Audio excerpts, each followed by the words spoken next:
Hello everyone, how are you doing? This is MD Tech here with another quick tutorial. In today's tutorial, I'm going to show you guys how to change the background picture on your Windows 11 computer.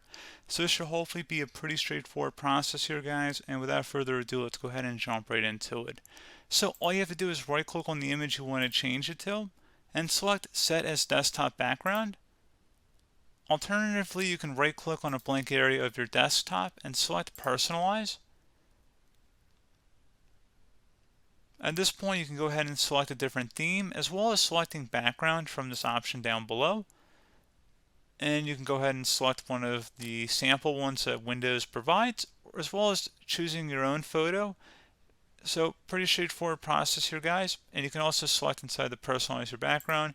If you click on the drop down, you can select a solid color or a slideshow if you choose to do so. So again, pretty straightforward process here, guys. I do hope that I was able to help you out, and I do look forward to catching you all in the next tutorial. Goodbye.